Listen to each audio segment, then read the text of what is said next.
Today on the show, not the kind of doctors you're thinking of. When learned Catholic women become saints, what would a doctor of the church look like today? And our picks of the week. All this and so much more. The Catholic Underground starts right now.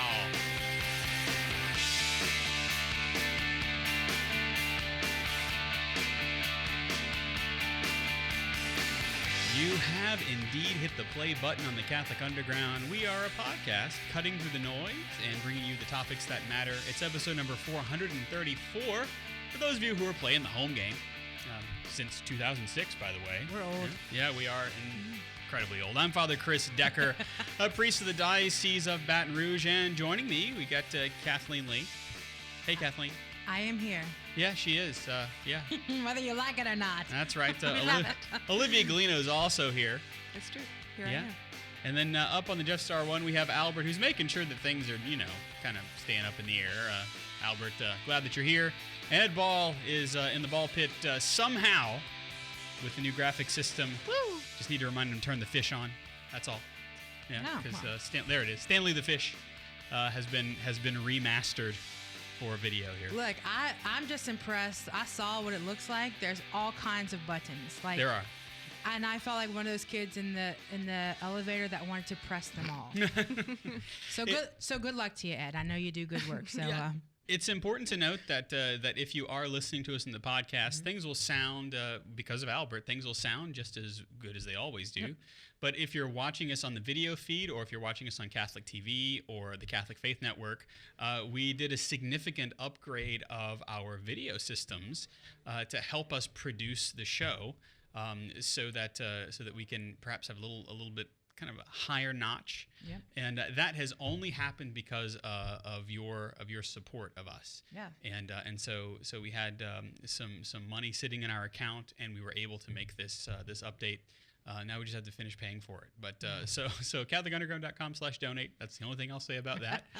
We appreciate you. But part of the reason we do this is so that we can continue to bring you even expanded things within our show. This equipment will allow us to do pre-produced programs, right? Yeah. So little pre-produced packages like you would see on your news magazine program. Mm-hmm. And it will also give us the opportunity to bring in other sources, so other people into our broadcast as well. So that's cool. What we're looking forward to. I know I'm looking forward to it, and hopefully you are as well, because if you've been following the Catholic Underground, or maybe you're new, welcome, by the way. This is kind of a new era. And yeah. I should also mention that Kathleen and Olivia are officially members of our board of directors for the Catholic Underground. Yes, we are. Yes, indeed. Right. Now that I've said it on the air, it's official. Yeah. Do we get like a scepter or something?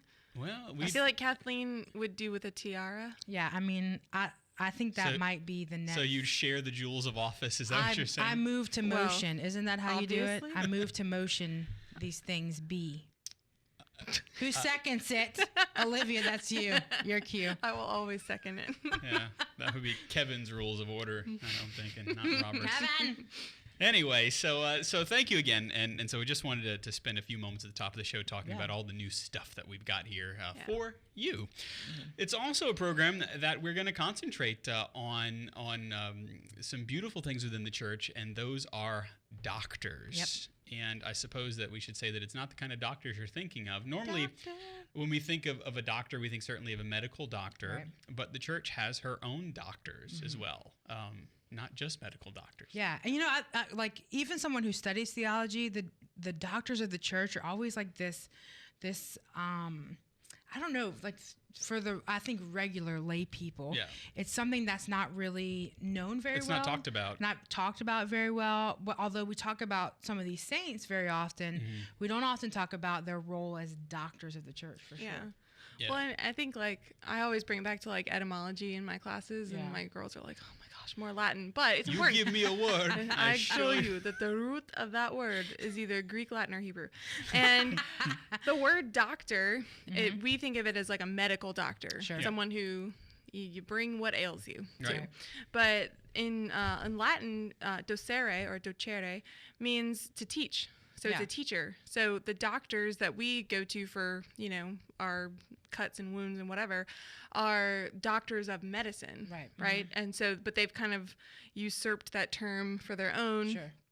But anyone who has kind of reached a certain level of expertise in their field is, and now there's certain like degrees that are conferred that will make you a doctor, but like it generally speaking is talking about someone who is an expert, someone who is a bona fide teacher. Sure. Yeah. Yeah. Mm-hmm. And so that's where we find ourselves today is talking about these magisters, these teachers, these doctors of the church.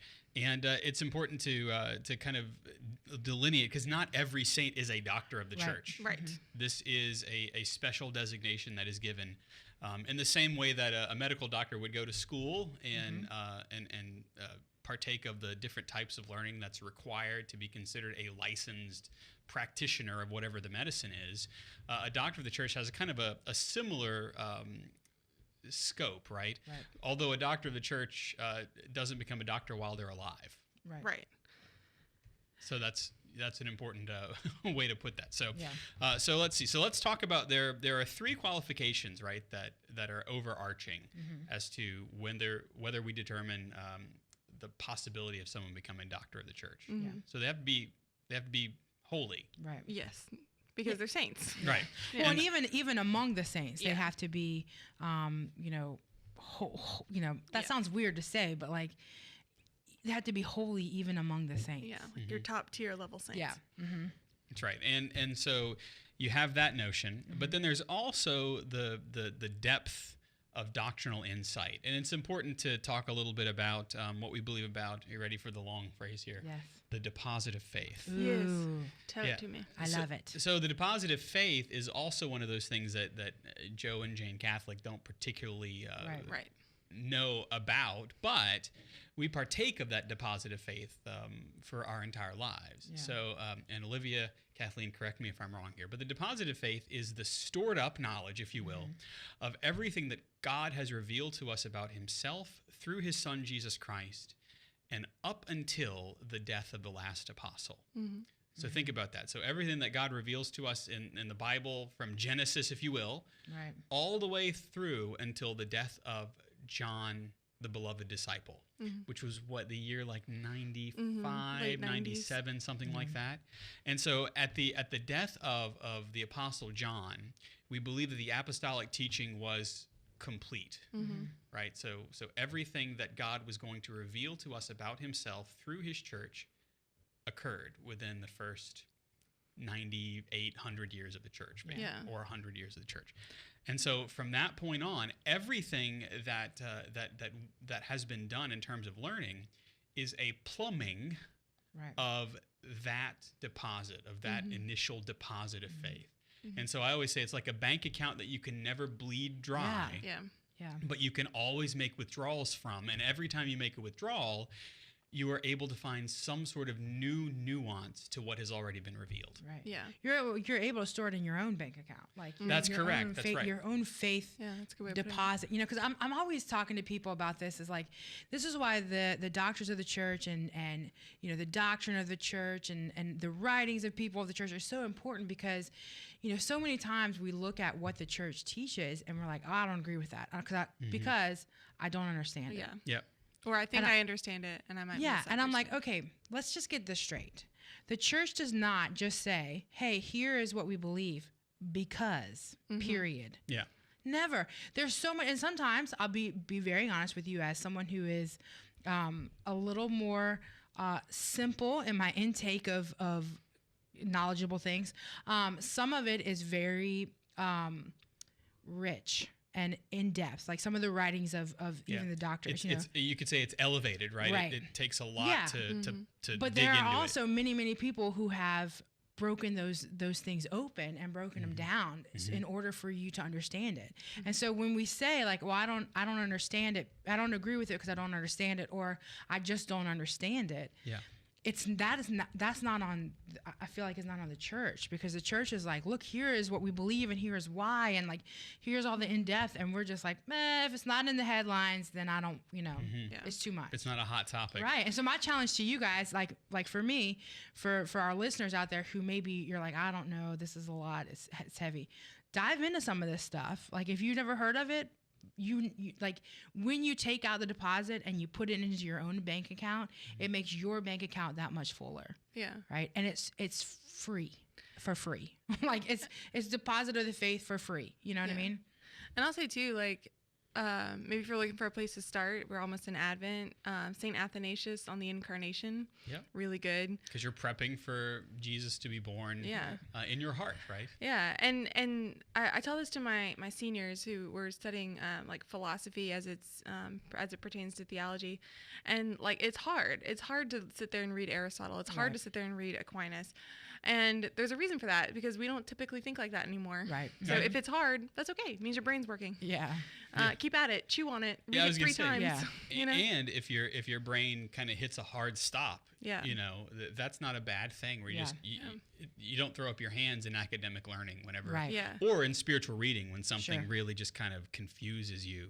Yeah. And you have to dig in again and again and again. So that would be the depth of doctrinal insight would be that second determining factor of how that particular saint plumbed the deposit of faith and brought forth a new understanding of what has been revealed, right? And then number 3, the extensive writings with the church can then recommend in any age of history that is saying this is worthy of belief. This is an authentic expression of what we believe as Catholics. Right. And so that's what we certainly consider. If you look at a lot of the doctors of the church, most of them have a lot of ink. Yeah. And you'll notice too, like if you look up a list of doctors of the church, I believe there's 36 of them. Yeah.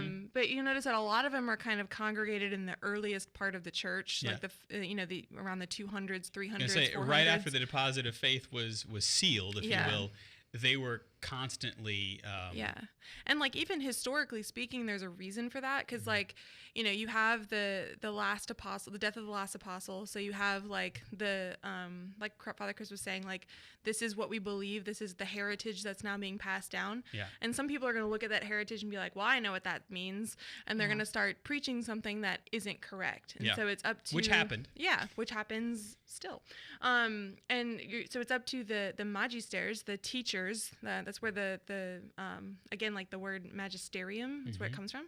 So the teachers of the church, a lot of the fathers and the doctors of the church are bishops, some even popes, and some just theologians who it was their job to help clarify, elucidate, especially if there were errors. Right. So you'll see a lot of these early doctors of the church dealing with like heresies, like things that are kind of dug in, ground in. This is not what we believe. Things about, so like Arianism, for example, is the belief that Christ wasn't fully God and fully man. He was fully human, but some kind of demigod. Right. And that's not a correct understanding of Christ's 2 natures in one person, his hypostatic union. And so you'll see a lot of ink written about, well, what is true, right? And that's a lot of what the doctors are writing about. And you got to consider too, like they write so much because that's the way that they pass information around, you know, so, and they get, those writings get reproduced. They sometimes get famous, quote unquote, for like the things that they're writing. And so they become very well known for being a defender of the faith on, you know, whatever issue. I mean, Athanasius would be a good example. Who wrote against heresies of every kind. Yes, you know, he did. In fact, it's beautiful because for those of you who pray the Liturgy of the Hours, so maybe you're a member of a third order religious community, or maybe you've picked up iBreviary, which is for free, by the way. Very nice. And you've started praying the Office of Readings, which is that kind of first office of the day, or I suppose you can pray it as the last office of the day if you want to do the vigil for the next day. But it has a large swath of the writings of the doctors of the church, and you get that a lot. In fact, St. Augustine shows up almost every day in the Office of Readings, and he is indeed one of the doctors of the church. And so the church really finds the doctors of the church as part of the undergirding, part of kind of like the steel beams that we then build upon those who are living many years hence, right? Many hundreds of years hence. Yeah. And I mean, I don't know about y'all, but sometimes like when teaching about this or telling people about this, people will ask like, oh, so they're like infallible? Yeah. No. Right. Well, because we think that every time anybody says something definitively about the faith, then they must have some sort of an absolute authority. Yeah. Right. And there are members of the church who preach with absolute authority in certain instances. Right. But for the most part, like as a regular old priest, My job is simply to echo the deposit of faith. Yeah. And I don't make a pronouncement of my own volition. I hereby declare. Yeah. Only the Holy Father can do that, and he can only do it in certain instances.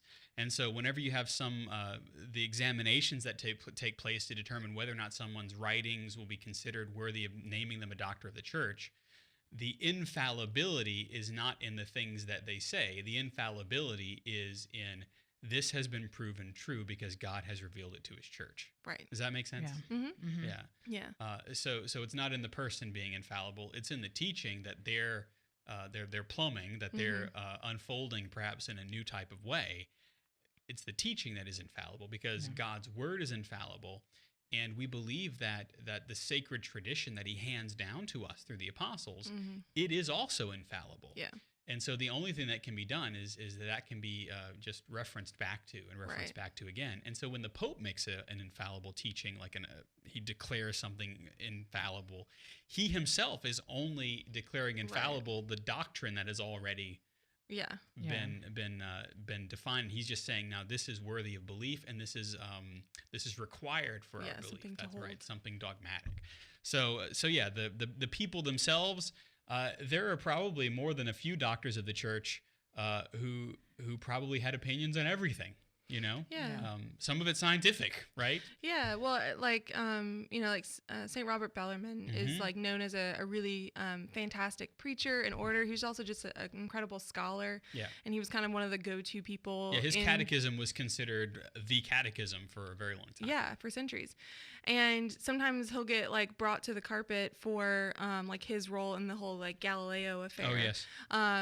But science is still unfolding, right? He's not an omniscient person. No. Same with like people like Thomas Aquinas, right? Yeah. Thomas Aquinas, for all of his brilliance, had some ideas about things like the Immaculate Conception that we wouldn't necessarily hold today, but he wasn't stating them definitively. He was saying, let's think about this. That's right. I'm an academic, and therefore this is what's been revealed, and this is what we know about Mary.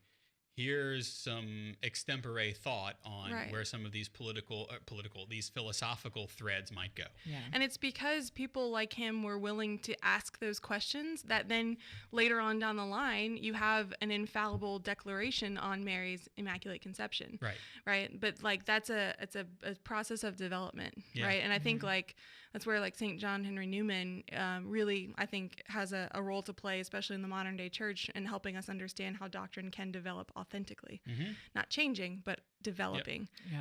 Yeah. That's right.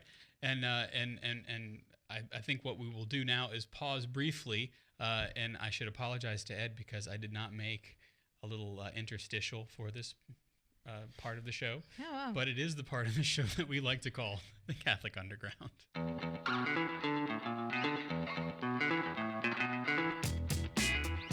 Behind the scenes of us dancing. That's normally what we do. Yeah. I thought you were going to like have us hum the music or something. Yeah. Oh no, the music we got, but the video. Sorry, Ed. That's all right. It's okay. I'll tell you, Ed is doing the yeoman's work of driving this ship today because I'm watching what you're doing there, Ed. You're doing great. We see you. We see you. Yeah.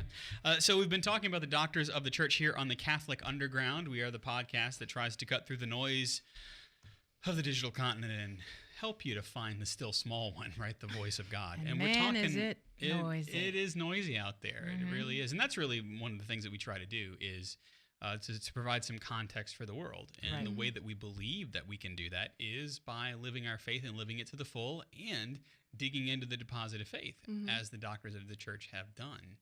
And as we kind of move into this next segment, there aren't just male doctors of the church. There are not. In fact, but what's really interesting, though, y'all, is that there were, for a very long period of time, mostly, popes and priests and bishops and et cetera, and monks of the male persuasion. But then you begin to see how the church doesn't shift, but then begins to look deeper into the feminine genius as a source of plumbing the depths of the deposit of faith. Yeah. And I mean, it's no surprise, too, that for centuries you have a lot of men being declared doctors of the church because, I mean, the educational system at the time was reserved for men. And, and a lot of it was happening in the monasteries. Right. Yeah. The they were preparing for holy orders. Yeah. The university system was, here's a fun fact for the day. University system developed in the Middle Ages out of the Catholic cathedral Church. schools and the monastic schools. Yeah.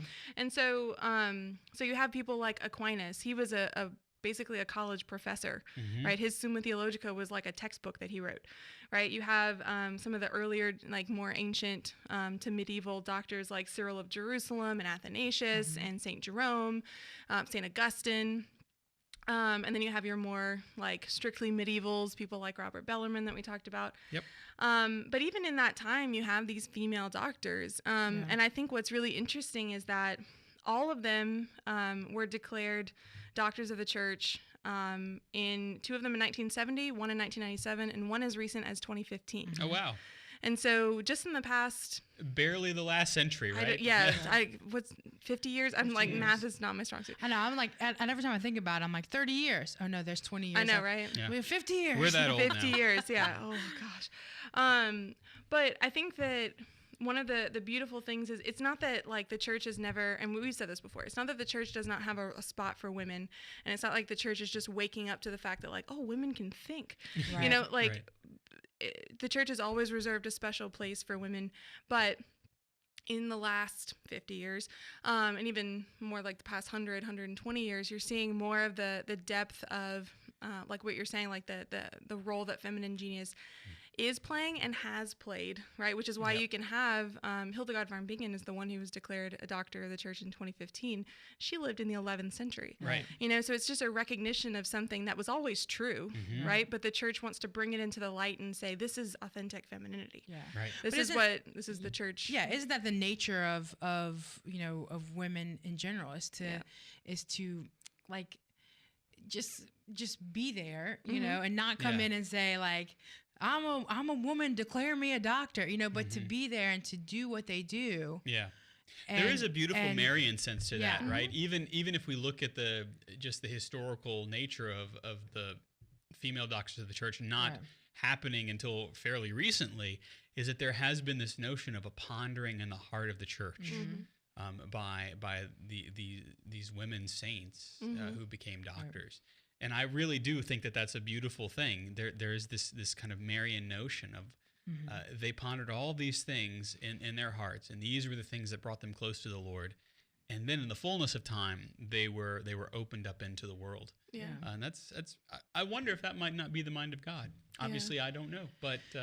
And I think it's a mark of humility too, because these are women, some of them medievals, and only one of them is the most recent one is like the 1800s, right? Saint Therese. But they just did their work. They did what they did. They lived their lives. They lived a life of holiness and prayer, and God gave them certain gifts to be able to live a deeper life of prayer.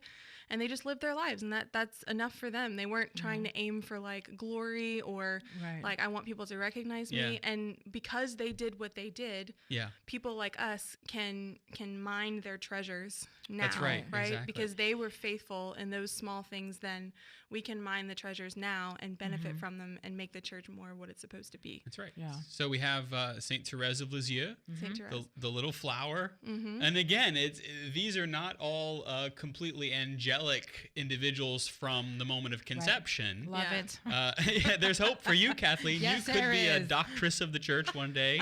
Oh, Start writing. That'll be the day. Absolutely. But she was kind of precarious as a child. Therese was. She was feisty. She had a conversion in her early teens. And she really didn't write much. She kind of breaks the mold. For doctors of the church. Yeah, because all she has that we have of her writings is just her journal, basically, and it's like her spiritual autobiography, Story of a Soul. Right.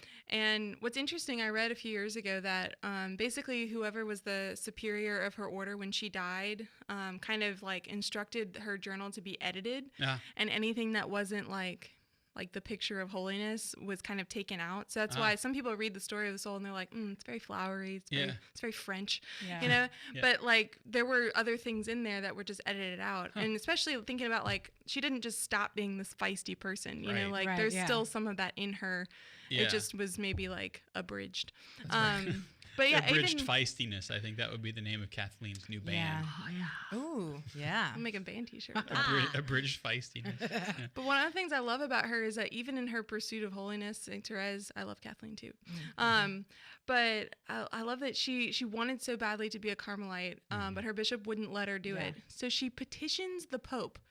She's 15 and she's writing to Pope Leo the 13th, who was not like, you had a to nobody. Write to him. Yeah. And she petitions the Pope, and the Pope's like, okay. And she gets to join this religious order because she had the zeal to be able to say, no, this is what I want to do, and I'm gonna find a way. Yeah, it's the Lord's will. So yeah. Isn't that so like get with the program? Have you like most religious sisters that I meet, you know, are very much have that, like, we're like, oh sister, it's not gonna happen today, and there's no possible, and they're like, yeah. Shh. Be quiet. It's what the Lord wants. It'll happen. You turn around, it happens, and you're like Mother Angelica. I don't know why I didn't trust you. Yeah. Yep. And even like Catherine of Siena, another doctor of the church, she was a laywoman. She was kind of basically illiterate. Yeah. But she was the one who convinced Pope Gregory, I think it's the 11th, to return the papacy from France. This was during the Avignon papacy to convince him to go back to Rome. Yeah. Right. And we've talked about her before in her letters. She says things like, up, Father, like a man. Yeah. Like the zeal. Yep, exactly. So St. Catherine, St. Teresa of Avila, who probably among the women doctors of the church has a larger body of work. Right? Yeah. So Interior Castle is probably the one that we're all most familiar with, but she's got a whole anthology. And so too does the fourth of the female doctors of the church. Hildegard von Bingen was prolific, and not just in her spiritual writings, but also her practical writings, because she was an abbess of a convent, and she's got a cookbook, and like she wrote so much. She had mystical visions that she wrote. So there's really a deep treasure in. She also has and one of the things I think that Pope Benedict loved about her was her music, right? Yeah, she wrote a lot of polyphony and psalmody as well. So and you can find people that will like perform them. That's exactly right. That's certainly the case. Yeah. Well, folks, we're going to take a little bit of a break, but don't worry, the Catholic Underground is back, and we're going to talk more about being a doctor of the church. Stay right there.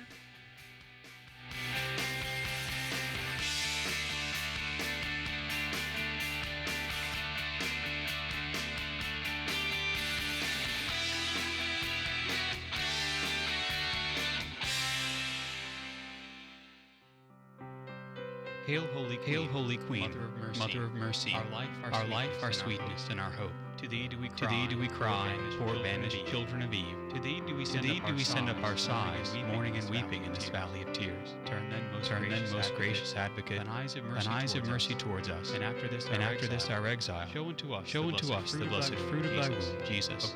O clement, O loving, O sweet Virgin Mary.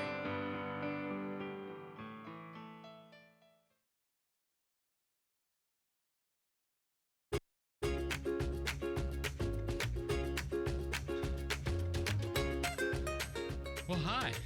Welcome back. Welcome back to the Catholic Underground. Indeed, we are the podcast that cuts through the noise, and, well, you found us, so hopefully things aren't too noisy where you are. I'm Father Chris Decker. Joining me, we got Kathleen Lee. That's true. Olivia Gulino's here, too. Albert's up on the Jeff Star 1, along with Ed.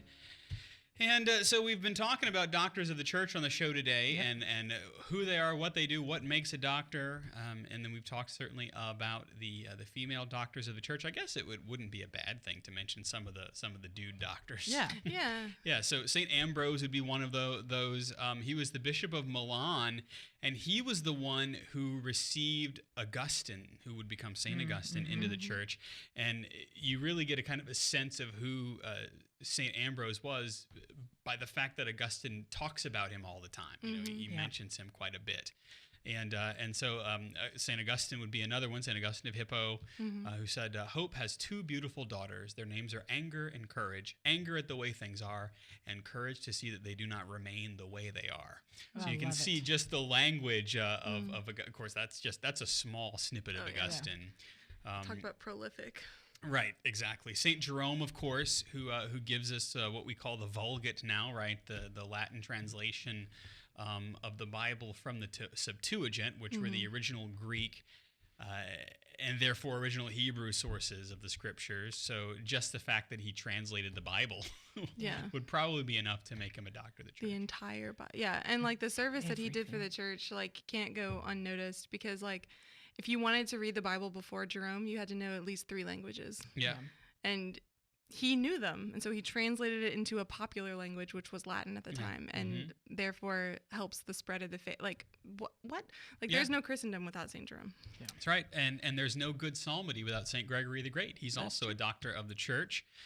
He had a rather significant political career, and he gave up that career, and he became a monk. And then from monk, he found himself named Pope, which was a thing in the 570s. I think it was 590. He was elected to succeed Pelagius II, not to be confused with the Pelagius the heretic, right? Yeah, exactly. And so he began to see that the Psalms were falling out of use. And so he revised the translation of the Psalms, and he set them to music. And so when you hear about Gregorian chant, that's what we're talking about. It's St. Gregory who did that. And so again, just that work alone would be enough to consider somebody, I think, a doctor of the church, somebody who's learned and who's able to translate the deposit of faith in such a way where we're still singing Gregorian chant today. Well, that's what I love about about the Gregorian reform is it's like, hey, bring it back, people. Like, he saw the faithful slipping away, and he was like, all right, let's have enough courage to take a look at ourselves and to reform ourselves, and that's what I think, we lack across the board, whether it's in the church or, in society, is that, oh, no. Like, my house is burning down, I'm fine, right? Yeah, this is fine. It's on fire, I'm fine. Don't worry about it, right? And there needs to be an introspective look, right, at how we as a church, we as a universal church, we as a parish, we as a diocese, there needs to be that constant looking at and saying, okay, where do we change things, right? Where do we reform things when needed, so that we can bring those souls back to Jesus. Yeah, right? And oftentimes that's what the writings of the doctors of the church do, is that they respond in a specific age to the need for a new evangelization. I mean, we think that we came up with that phrase, but no, the truth is always in need of being represented to the age in which it finds itself. Right. And I think that's certainly something that we living here in the year that has been 2020 is realizing that we're called to use this treasury that the doctors have helped to kind of unpack, if you will, for that. Another one that's one of my favorites that kind of became one of my favorites through the Liturgy of the Hours, through the Office of Readings, was St. Gregory of Nazianzus. And he's just a fantastic writer. He, along with St. Basil, of course, who's yet another doctor of the church. I love the rivalry between Basil and Gregory because he even writes about it on their feast day. You get that in the Office of Readings, is how the only thing that they both wanted to do, they were trying to outdo each other academically and outdo each other in their piety and celebrating the sacraments, but only so that they could both be called Christian at the end of their lives. Like they had the same goal. And so how beautiful that is too, is that you have these two men who kind of account each other as brothers, right? And their brotherhood is truly because of their baptism. And I love that too. So John Chrysostom would be another good example too. Chrysostomos, right? The golden mouth, the golden tongue. He was definitely a fantastic spiritual writer. So, and again, a lot of the stuff that we take for granted that pops up in our popular Catholic thought, well, that's coming from a lot of these doctors of the church. Oh, It yeah. really is. Yeah. So I suppose it asks the question of us: what does that look like today? Mm-hmm. What would make it so? In the year 2520, Right. what would somebody looking back say? This is what made Kathleen a doctor of the church. Saint Kathleen of Lee. Such a lovely place. That's right. Or she'd probably be Saint Kathleen of Louisiana. Right. What would make Saint Kathleen of Louisiana a doctor of the church today? Yeah. So I guess if we look in the early days of the doctors, many times they were confronting a spirit of the age that was in error. Yeah. Yeah, I think one of the, and this is just my humble opinion, is I think that one of the spirit of errors that we have today is that idea that we allow as Catholics, we allow other people to tell us what the church supposedly teaches. Oh, yeah. And we are albeit uneducated, we are lazy, and we don't defend our own faith, and we allow other people to tell us lies about the faith, lies about the church. And so I think one of the when I look at what are the things that need to be written about, is the church's own people. Like, how do we, educate them, educate us, and not even just in content, but on how to look for things, like how to study the faith, how to not just look at the headline and say, well, I don't agree with this. This is a stupid teaching. Well, it's not actually, a lot of times you're not actually disagreeing with what the church teaches. You're disagreeing with what somebody's telling you the church teaches, which is not always true. So when I look at that, I look at, reform within the way that we catechize, the way that we, catechize not only in educational places, but also in the family, and how do we excite people about the beauty of the church? Because I guarantee you, if I could snap my fingers and have all of the writings of the church doctors in my brain right now, I would die of just sheer this is awesome, and how come nobody ever told me about this? Because that's often what happens when I read something in class, or get my master's and something. I'm like, I've been a Catholic my whole life. Like that quote from Augustine, right? Yeah, right. So that would be my thing. Is like, how can we write to the people in a way that wakes them up? You know what I mean? Well, and I think too, when it comes to the heresies, so there's these ancient heresies, and we tend to look at them as if it's just history, and we've closed the book on that. Yeah, Gnosticism's not a thing anymore, we would say. And yet, this hyper-individualism is Gnosticism writ large. Oh, again. for sure. Yeah. And even something that Gnosticism is often associated with is dualism, right? So the idea that somehow the matter, we are spiritual and material beings, and that is a hylomorphic composite. There's your $20 word for the day. But that somehow our matter is evil or bad, or it's going to lead us into sin, and the spirit is the only thing that's good. That's a dualist understanding of the person, and that's not at all what we believe. No. But you see that cropping up. Right. And even which again adds into the sense of promiscuity. Right. Is that I can do whatever I want with my matter. Right. Because my spirit is what I determine it to be. Right. My spirit is fine. I've even heard it very recently. Well, I talk to God, and God and I are okay. Yeah. I've forgiven all of my own sins, and therefore I can do what I want. I got a shiver down my spine. Yeah. Yeah. No, I've heard that verbatim. Yeah.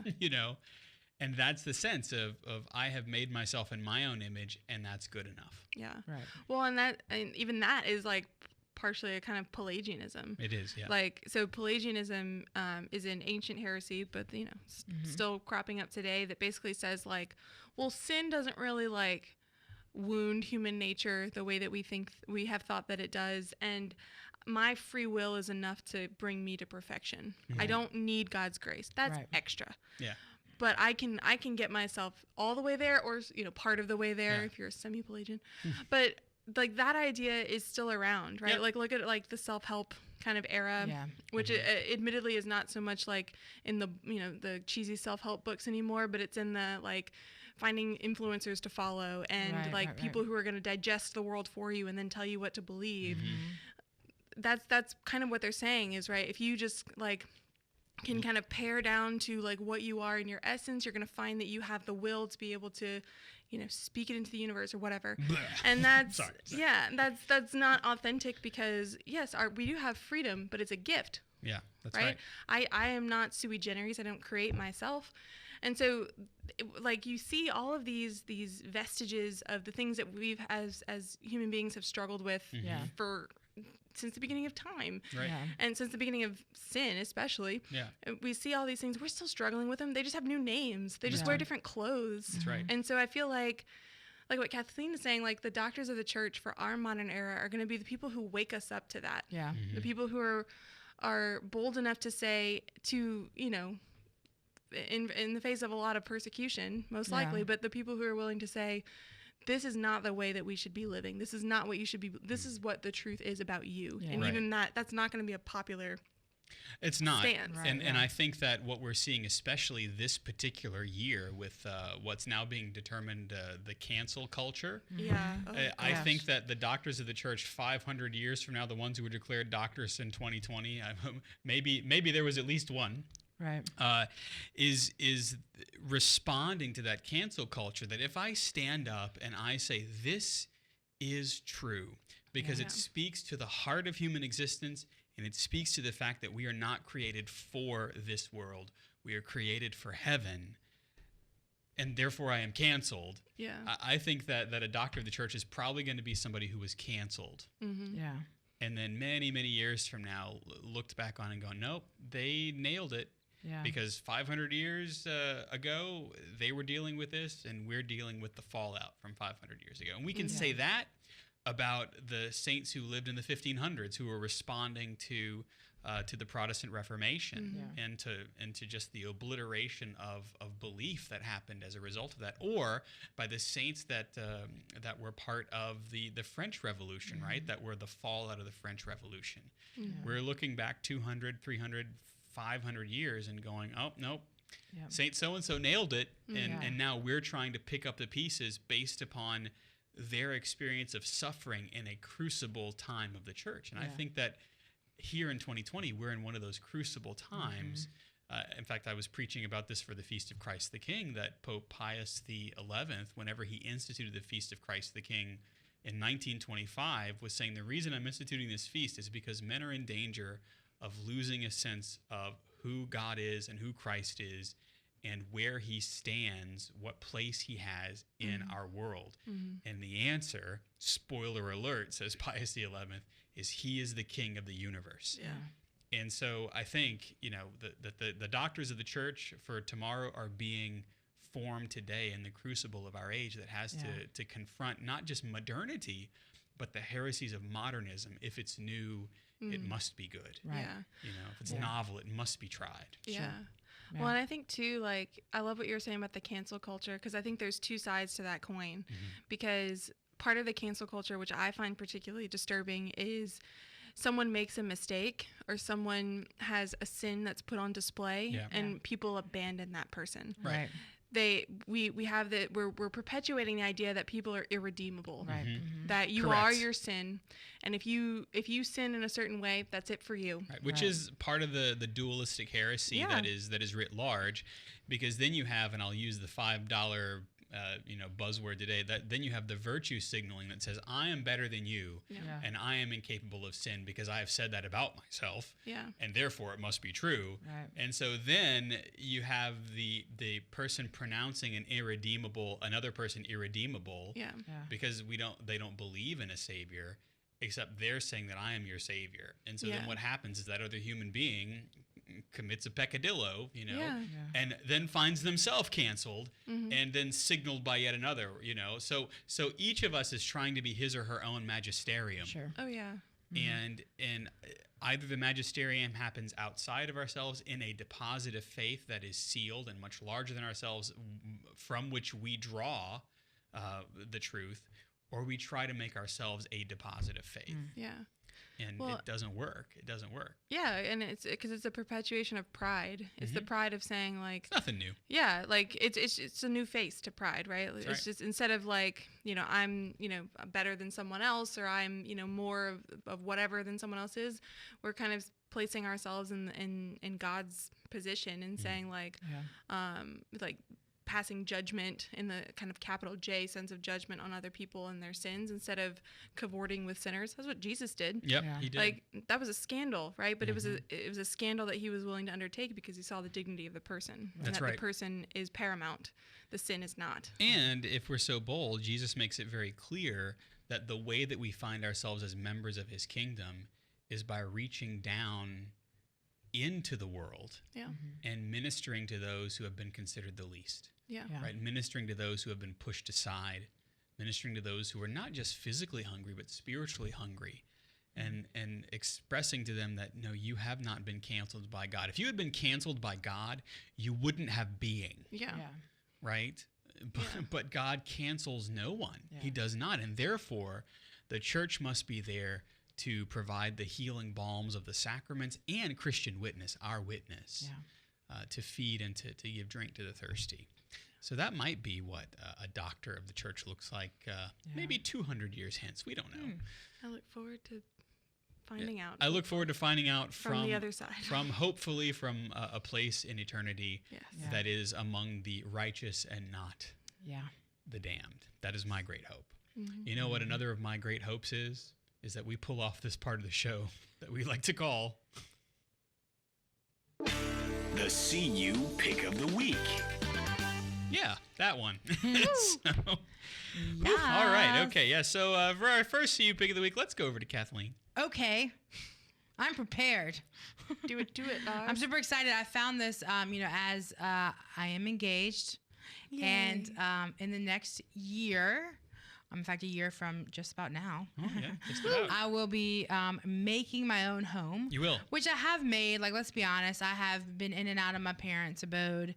I've had my own apartment, which is very hard to fit all of my stuff into a one-bedroom apartment. That's another story.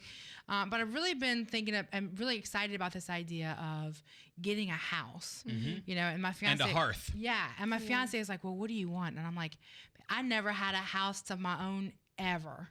Like, I've always lived in somebody else's house. And so, like, a bathroom is what I would like. That's right. And, I don't know. What else Walls. is there? Yeah, so I picked up this book. It's called Theology of the Home, Finding the Eternal in the Everyday. And it's super cool. It's by these 4 women. Their moms and their wives and their homemakers, and it's beautifully done with pictures and even like sacred artwork. Oh, I like that very much. And then just pictures. It's well designed. Yeah, and then really just is. pictures of like every day, like their kids and sometimes what their houses look like, And it talks about like how do you create like a Catholic space, and how do you make it a place of rest? And so some of the things they talk about is like some of the the things that like the what are these called? Table of contents. Thank you. They don't go into detail, but I mean it's like nourishment and safety, order, comfort, hospitality. Also kind of like the overarching things that make a home. Yeah. And then in the Catholic key. Right. Yeah. I mean, and it talks about like, how do you make it a spiritual retreat? And then at the end, I haven't gotten here yet, but the last chapter is called Mary the Homemaker, which I'm stoked about. Yeah. And it does a really good job. Sorry, I didn't mean to. No, that's okay. It does a really good job of like, kind of bringing something that's a little more cerebral or ethereal into the practical. Yeah. And I can say that because Kathleen gifted me that book. Oh, yay. Very sweet.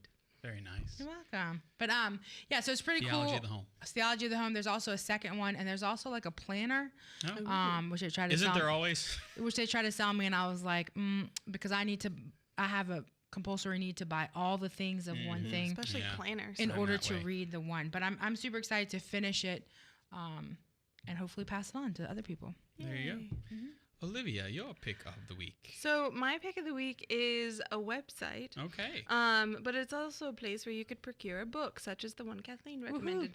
So it's called Bookshop. And I believe it's bookshop.org. And I stumbled upon it like a couple days ago. And basically what it is it's like a large conglomerate that used to be predominantly about selling books. Starts with an A. I think you know what I'm talking about.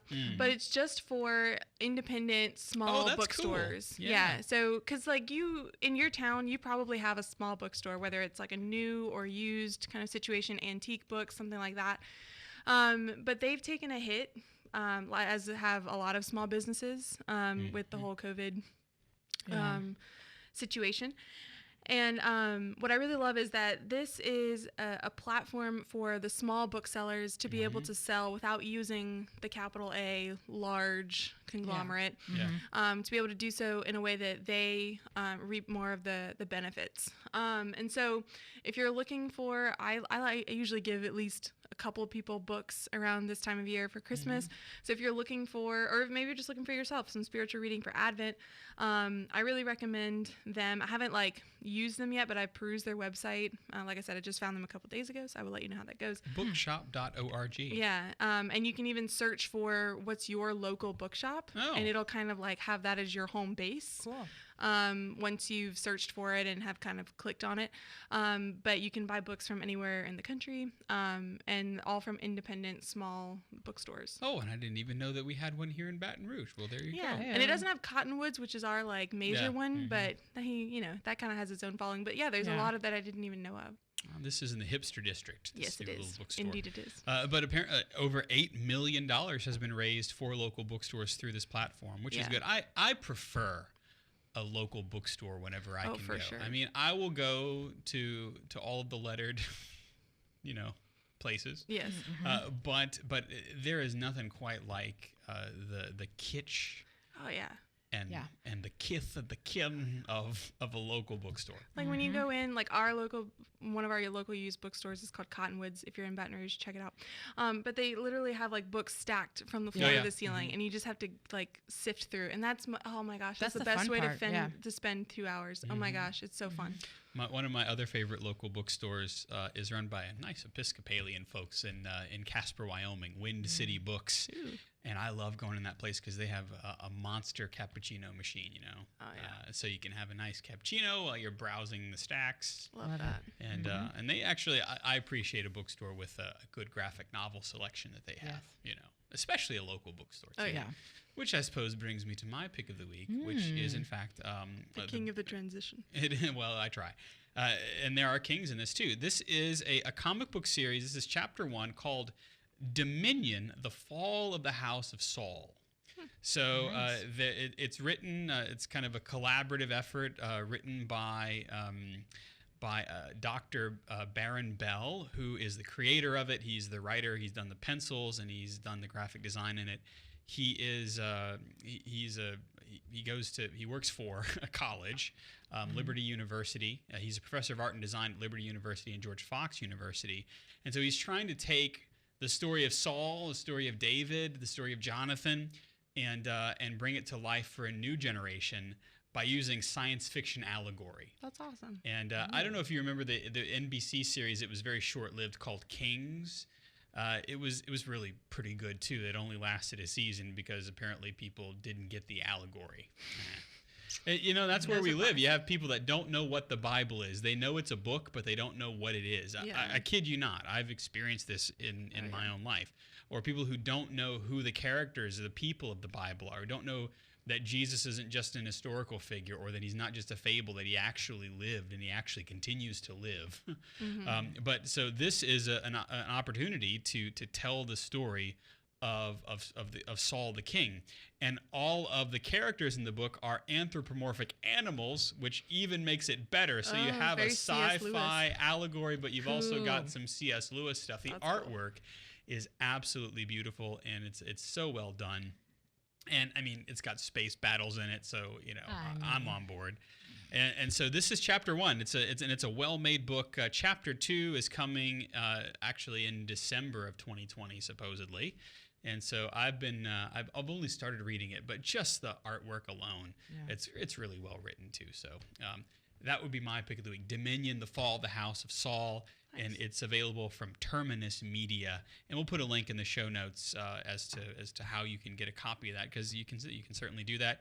They also have a podcast. You can find out about what they've been doing and how they've created it, and then where you can get it. So that's my pick of the week. As always, if you have a pick of the week, you can let us know what your picks are by emailing backchat@catholicunderground.com, or if you want, you can go to catholicunderground.com, and there's a little backchat section that they can leave us an email, and it'll send it to all of us. I think, are you guys getting the backchat emails? No. Oh, well, then I need to check in on that. We got a brand new computer, and I still can't get the email. Come on now. One of the things about rebooting some portions of the Catholic Underground is that I'm kind of checking and making sure all of the old email links and things still work. And so that's all part of it. So again, if you're just joining us for the bottom part of the show, we're very grateful to you, because through your being a benefactor of us over the years, we've finally been able to make some upgrades to our equipment. And it's worth saying that we're not a really large apostolate. You're looking at a majority of the board right here. Here we are. And here we are. And one of the things that we try to do is, for those of you who know where we're coming to you from, the Catholic Community Radio is the radio station that we collaborate with, and so we actually provide their video service. So Catholic Underground helps to provide the video side of Catholic Community Radio. I know it sounds weird, but we're a media production engine, so we work hand in hand. And so it really is beautiful to see how our apostolates have been able to coincide and to do beautiful things together. So from the bottom of my heart, as Father Chris from Catholic Underground, thank you very much for everything that you've done and allowing us to do this, and hopefully to do more. So, end of sales pitch. But at the same time, it's important that you know that we're still here because of you. And I say this all the time: Lord, if you don't want this apostolate to be here, then please allow it to go to a merciful grave, because there are so many other things that you're asking your priests to do, that you're asking us to do.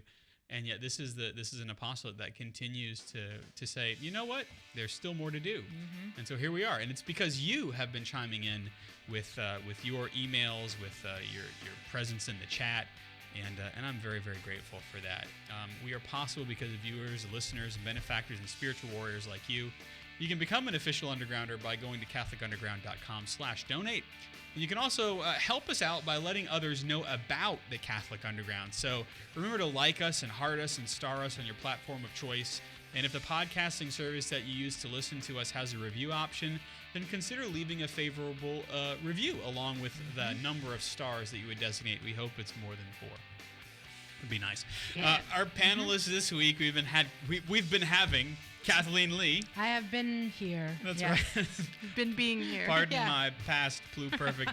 She's at klee626 on Instagram. Thank you, Kathleen. Anytime. Also, Olivia Gulino is at the.real.omg on Instagram and on Twitter. Thank you, Olivia. Yeah, thank you. Also, we've got Albert Dupont, who has been running. I'm having tense issues. Who has been running the audio board for us. Thank you, Albert. And then Ed is still somehow alive after running this first. Ed is unstoppable.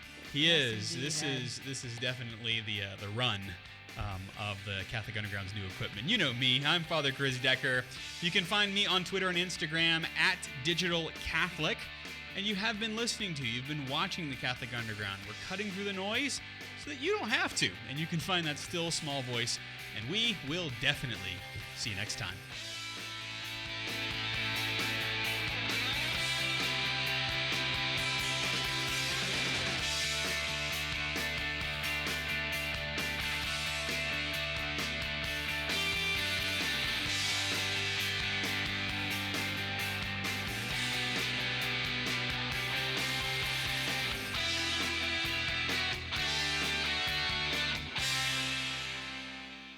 From the Catholic